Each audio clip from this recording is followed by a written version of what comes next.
Halo, selamat pagi anak-anak. Bagaimana kabar kalian hari ini? Oke, semoga tetap sehat selalu ya dan tetap semangat. Oke, pagi hari ini kita akan memuji Tuhan dan kita nanti juga akan mendengarkan firman Tuhan. Mari kita akan berdoa terlebih dahulu. Kita siapkan hati kita. Terima kasih Tuhan buat pagi hari ini. Terima kasih untuk kebaikan-Mu. Pagi hari ini Tuhan, tolong kami Tuhan. Untuk kami mau menyembah Tuhan, untuk kami mau memuji-Mu Tuhan dan mendengarkan firman Tuhan. Di dalam nama Tuhan Yesus, haleluya, amin.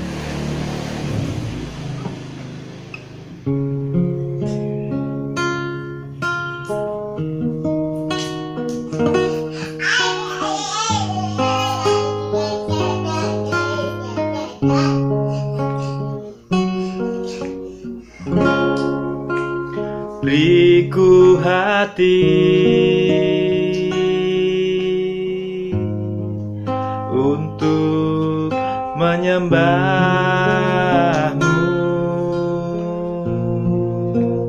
beriku hati untuk mengasihi-Mu, beriku hati memuji-Mu dan mengasihi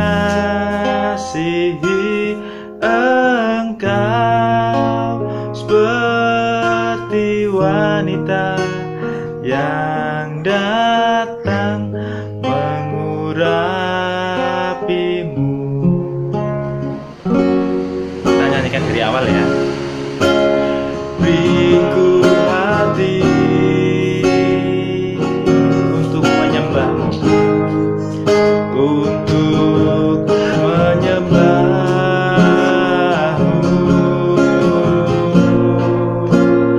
beriku hati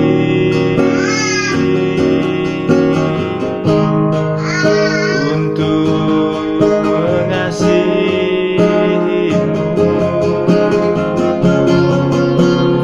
beriku hati memuji-Mu dan mengasihi Engkau seperti wanita yang datang mengurapi-Mu,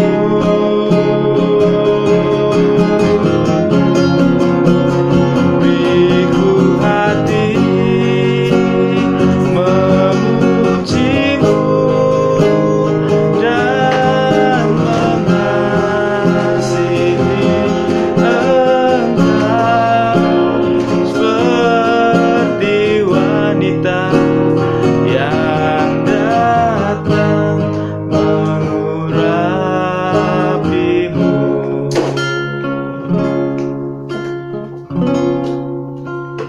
Beriku hati memuji-Mu dan mengasihi Engkau seperti wanita yang datang mengurapi-Mu. Terima kasih Tuhan. Terima kasih Tuhan. Sebentar lagi kami akan mendengarkan firman-Mu Tuhan. Buka hati kami dan berkati kami Tuhan. Di dalam nama Tuhan Yesus Kristus yang percaya katakan amin. Anak-anak, mari kita buka Alkitab kita dari kitab Yohanes 3 ayat 16. Silakan bacakan. Karena begitu besar kasih Allah akan dunia ini sehingga Ia telah mengaruniakan anaknya yang tunggal, supaya setiap orang yang percaya kepadanya tidak binasa, melainkan beroleh hidup yang kekal. Satu pertanyaan untuk kalian ya. Apakah kalian yakin? Apakah Sir dan kalian tuh yakin kalau mati nanti masuk surga? Firman yang sudah kita baca tadi ya, memberikan jawaban bagi kita. Kalau kita mau percaya kepada Tuhan Yesus yang sudah mati menebus dosa kita, maka kita ini memperoleh hidup yang kekal. Segampang itu mendapatkan hidup yang kekal. Firman Tuhan itu ya dan amin ya. Ketika kita mau percaya, syaratnya adalah percaya kepada Tuhan, maka saya dan anak-anak itu diselamatkan. Seperti kalau anak-anak ini berulang tahun, anak-anak ada temannya ya yang memberikan kado. Nah, kalian akan terima pastinya dengan gratis kan, tidak perlu membayar. Demikian juga dengan keselamatan itu, kita hanya percaya saja kepada Tuhan. Karena dengan kekuatan kita tidak akan mampu untuk membayar setiap kebaikan kita ya, tidak akan mampu untuk membayar kasih Tuhan yang sudah Dia berikan untuk kita. Dan ketika kita ini sudah menerima kasih Tuhan, kita menerima hidup yang kekal itu, apakah kita ini mau bagikan ke orang lain? Nah, ini sebagai respon kita ya, atau kita simpan saja. Nah, firman Tuhan dari kitab 1 Yohanes 3 ayat 16, saya akan bacakan. Dikatakan, demikianlah kita ketahui kasih Kristus, yaitu bahwa Ia telah menyerahkan nyawanya untuk kita. Jadi kita pun wajib menyerahkan nyawa kita untuk saudara-saudara kita.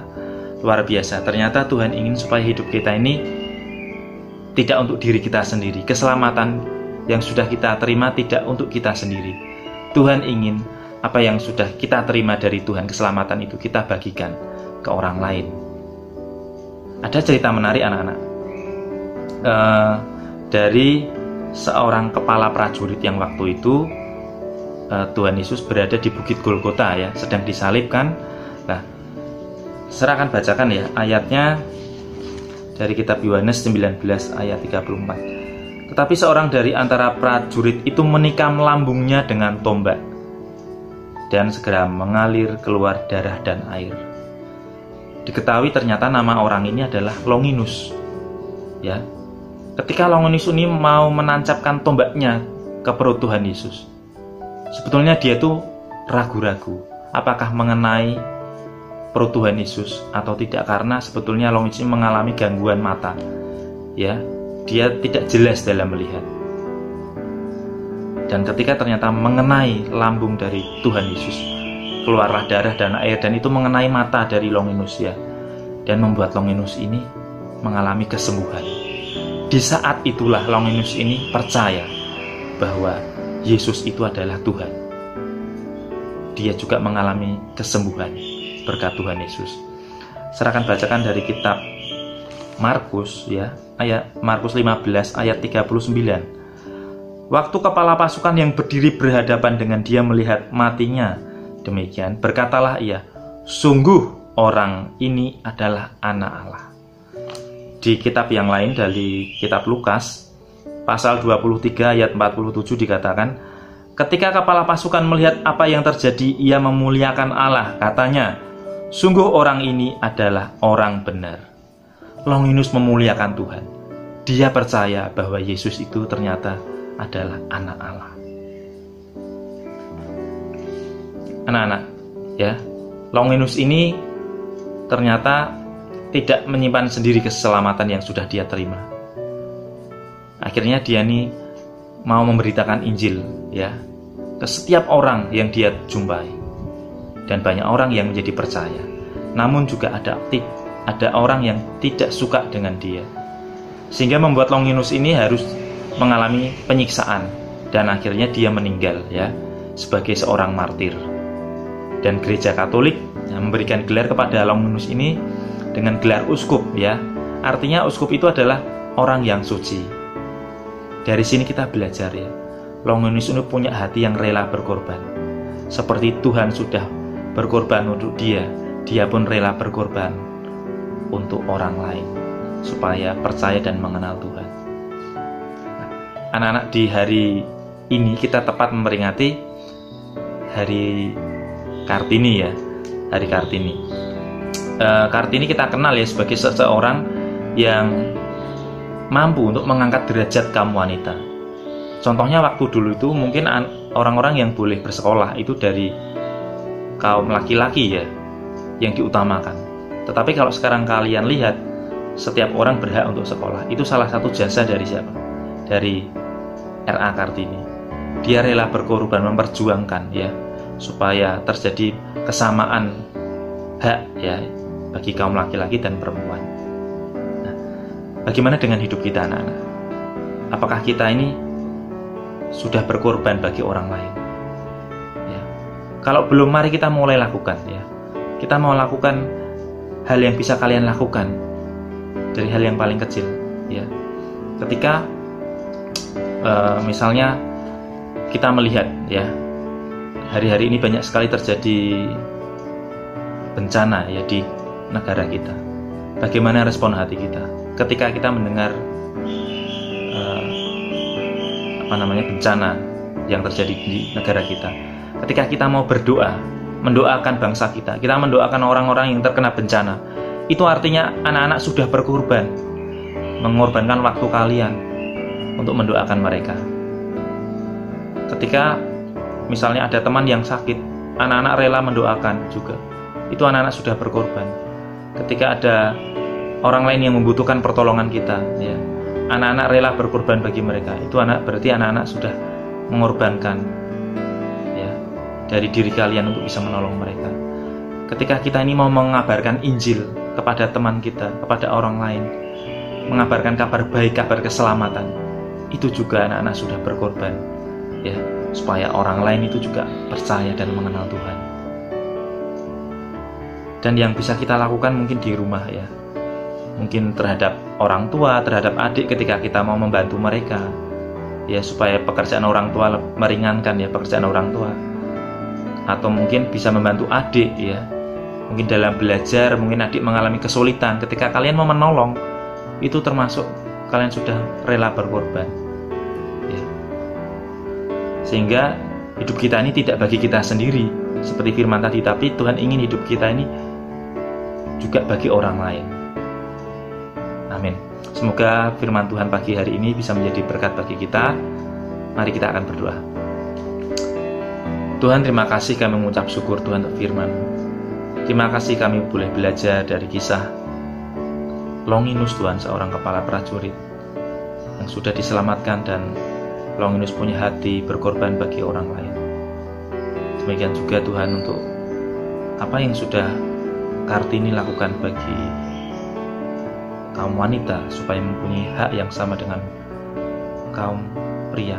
Ajar kami juga Tuhan untuk berkorban Tuhan lewat hal-hal yang sederhana, hal-hal yang kecil, mungkin lewat keluarga kami. Tuhan, ajari kami untuk berkorban bagi orang lain, bagi keluarga kami.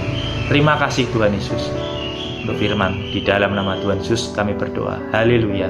Amin. Terima kasih anak-anak sudah mendengarkan firman pagi hari ini. Tuhan Yesus memberkati kalian semua. God bless.